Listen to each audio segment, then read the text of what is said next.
The formal name for France today is the Fifth French Republic. The fifth, which, as I'm sure you'll be aware, is more republics than most nations go through. This factoid raises the obvious question: how? How has France gone through so many republics? So the only way to find this out is by looking at why the first four republics failed and what led to the French continuously implementing new ones. So the first French Republic, the one with all the guillotining, aka the fun one, was brought into being in 1792 after the French Revolution 3 years earlier. It was, to put it mildly, pretty unstable, and it saw several forms of republican government ending in the consulate, whereby three men, consuls led by the first consul, Napoleon Bonaparte, ran the country as a dictatorship. In 1804, Napoleon proclaimed the establishment of the French Empire with himself as its emperor. That's Republic number 1 dead. Napoleon's rule would come to an end in 1815 when all of Europe, barring Poland, united against him. And after he was ousted came the Bourbon Restoration, which brought back the old Bourbon royal family with Louis XVIII as France's new constitutional monarch. He ruled for about a decade before catching a mild case of death, and he was succeeded by Charles X.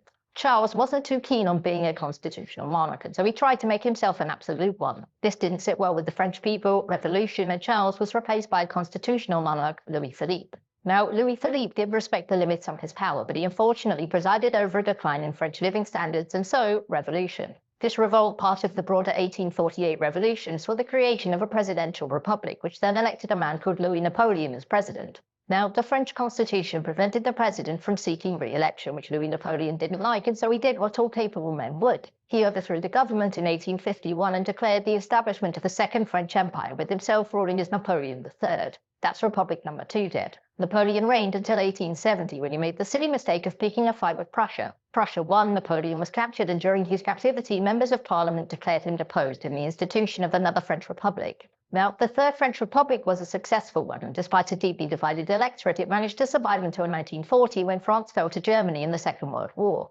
Most of it was occupied, and the bits that remained free from occupation became the French state, led by Philippe Pétain.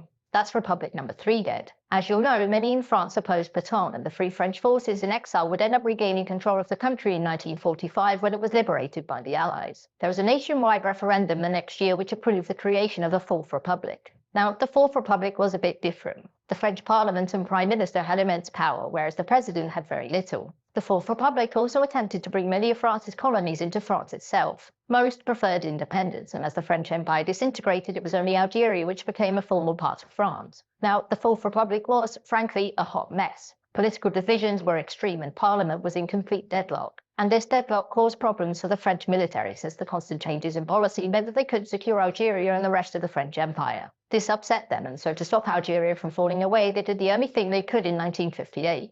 They staged a coup. This saw parts of the French military seize control of Algeria and soon afterwards Corsica. President René Coty declared that the Fourth Republic had failed and that civil war was inevitable unless Charles de Gaulle returned as president. De Gaulle was basically instated as a dictator for 6 months with near unlimited power, and during the period he oversaw the creation of a new constitution. In September of 1958, de Gaulle put this new constitution to the people in an empire-wide referendum, which was overwhelmingly backed. The Fourth Republic was dead.